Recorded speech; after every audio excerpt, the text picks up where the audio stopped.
Imaginem alguém com tamanho senso de liderança ao ponto de ser conhecido como o executor. Alguém que tinha o dom de planejar os crimes mais bárbaros e não ser pego. Alguém que matava, que tinha soldados, armas e muito dinheiro à sua disposição. Ele dizia às pessoas o que fazer e como fazer.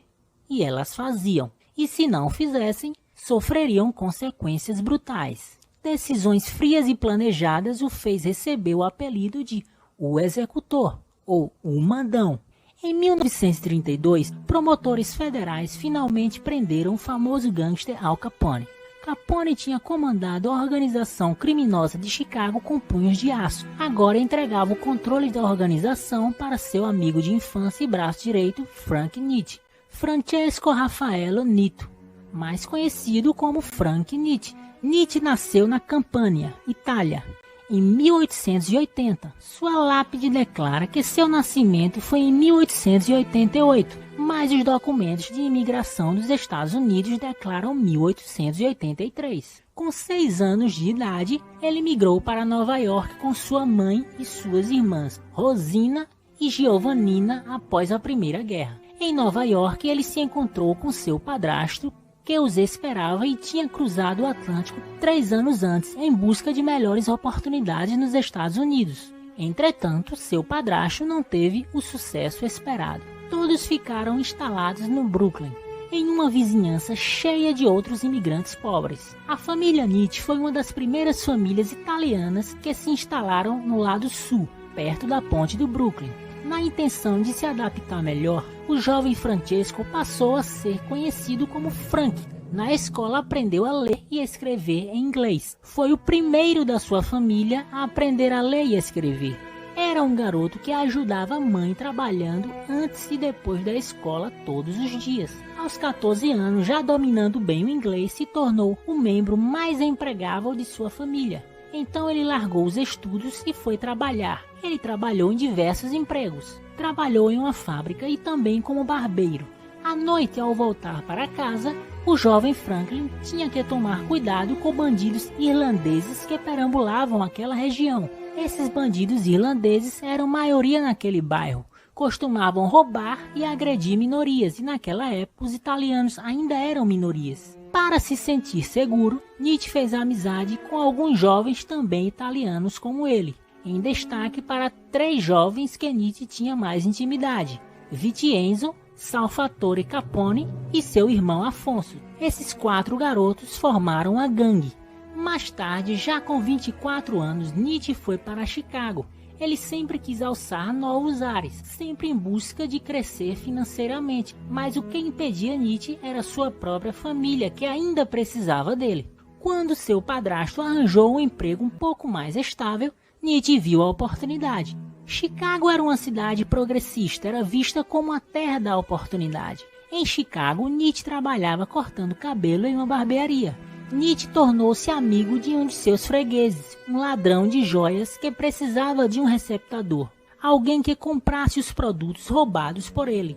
Então Nitti começou a guardar as joias roubadas. Nitti cortava cabelo durante o dia e vendia as joias roubadas durante a noite. Nitti acumulou bens roubados de alta qualidade. Fez mais dinheiro como nunca achou que seria possível.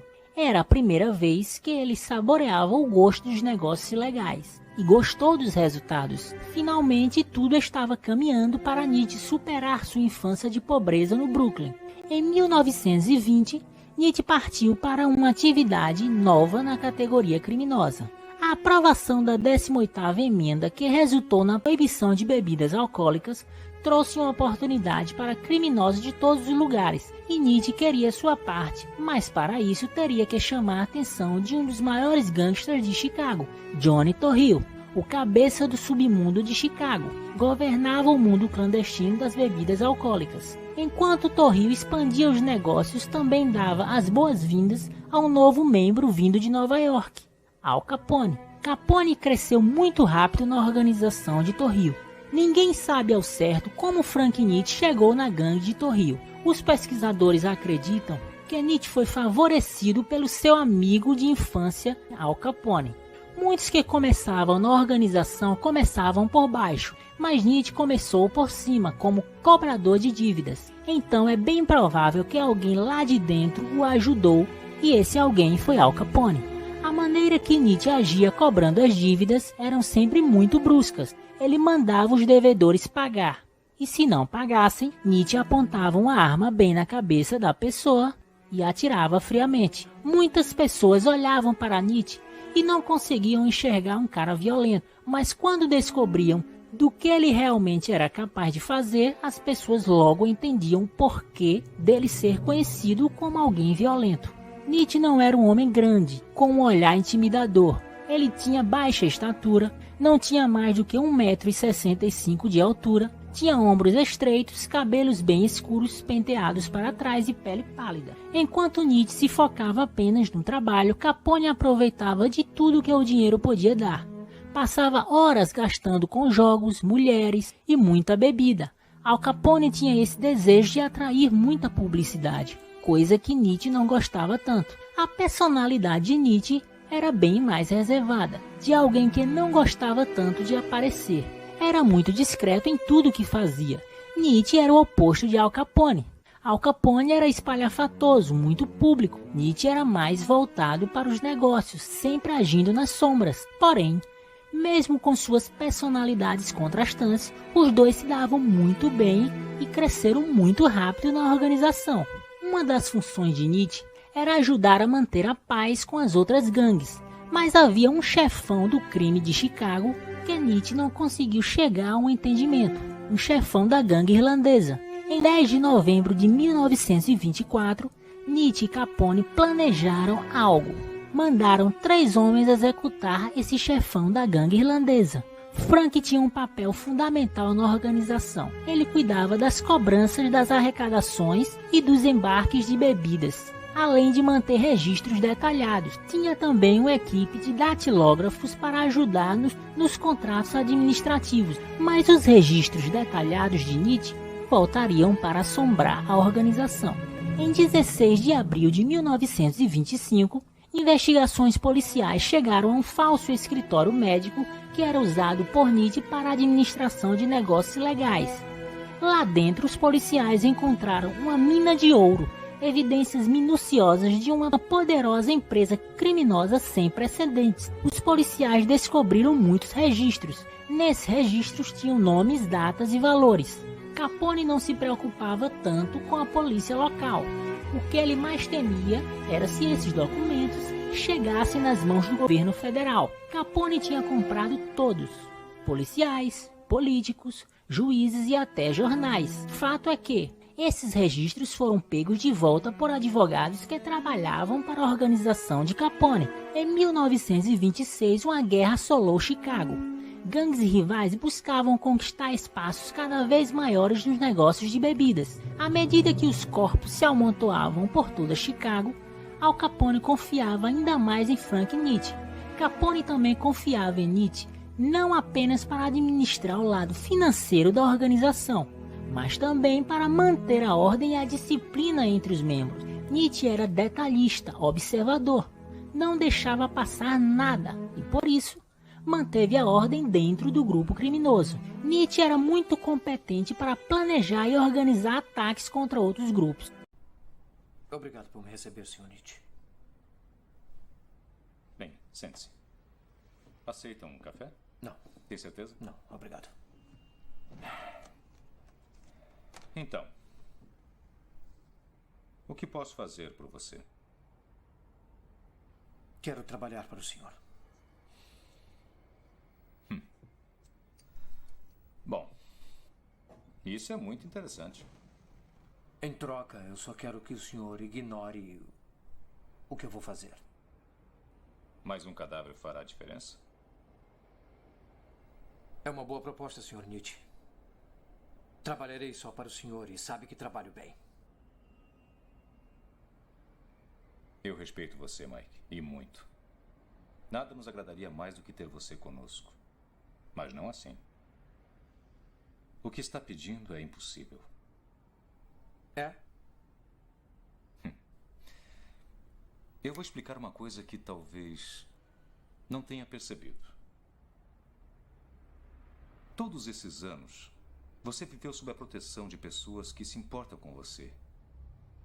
Essas mesmas pessoas o estão protegendo agora. Inclusive eu. Se você prosseguir com isso, se tomar essa atitude, estará sozinho. Toda lealdade e confiança deixarão de existir para você. Vá para casa. Vá e sepulte sua esposa e seu filho com a nossa bênção. 14 de fevereiro de 1929. Naquela época em Chicago, essa data era conhecida como o Dia dos Namorados.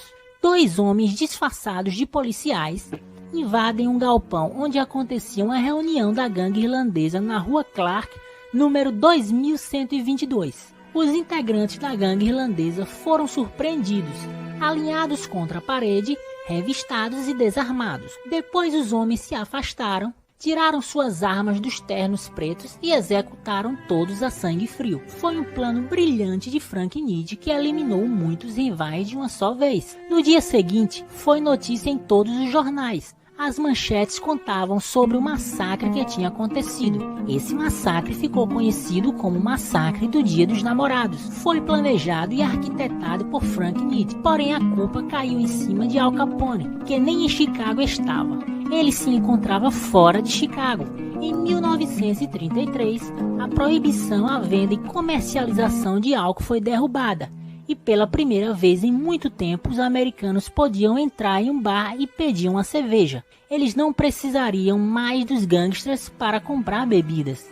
A principal fonte de renda de muitos criminosos eram os negócios das bebidas, que superavam prostituição, jogos, dentre outras coisas. A revogação da proibição provocou um enorme prejuízo na organização de Nitti. Com Al Capone já morto, e Nitti sendo líder da organização, as coisas começaram a ruir. O tempo passou.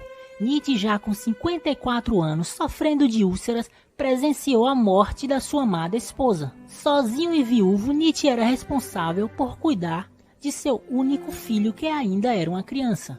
Os sócios de Nitti sabiam que Nitti não queria passar o resto da vida atrás das grades. Nitti já estava com sua imagem desgastada na organização, pois os novos integrantes queriam seu afastamento. Eles acreditavam que a presença dele chamava muita atenção. Ao mesmo tempo, tinham medo que Nitti fosse pego e delatasse todos. Nitti, no decorrer da sua vida, levou tiros, chegou a ser preso, foi ameaçado, ameaçou, mandou matar, matou e administrou a organização de maneira inteligente, ou seja, fez tudo pela organização, mas no final se sentiu muito abandonado, depressivo, com a polícia na sua cola e sendo pressionado pelos integrantes da própria organização que ajudou a construir.